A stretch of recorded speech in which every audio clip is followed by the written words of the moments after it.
ভাবতো তুমি হাঁটছ এক ঘন অন্ধকার বনের ভেতর। চারপাশে নীরবতা, নিজের শ্বাসের শব্দ পর্যন্ত ভয় ধরিয়ে দিচ্ছে। গাছপালার ফাঁক গলে সূর্যের আলো প্রবেশ করতে পারছে না।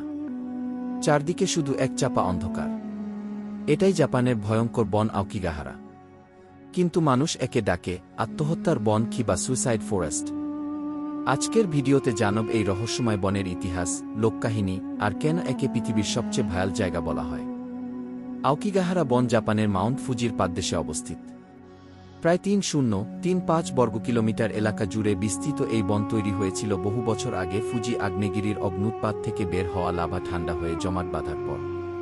এই লাভা পাথর আর অদ্ভুত ভূগঠনের কারণে বনটা সবসময় অন্ধকার, ঠান্ডা আর ভুতুড়ে পরিবেশে ঘেরা। প্রতি বছর অনেক মানুষ এই বনে গিয়ে আত্মহত্যার পথ বেছে নেয়। ভেতরে গেলে দেখা যায় গাছের ডালে ঝুলন্ত দড়ি, ফেলে রাখা জুতো বা ছেঁড়া ব্যাগ। প্রবেশপথেই বড় বড় সাইনবোর্ডে লেখা থাকে, তোমার জীবন অমূল্য। পরিবারকে মনে করো, সমস্যা থেকে বের হওয়ার উপায় সবসময় আছে। আত্মহত্যা করো না, সাহায্য চাও।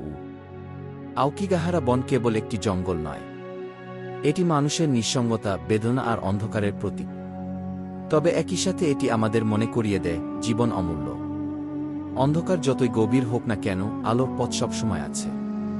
তাই সমস্যার মুখে হাল ছেড়ে দেওয়া নয়, বরং লড়াই করাই আসল সাহস।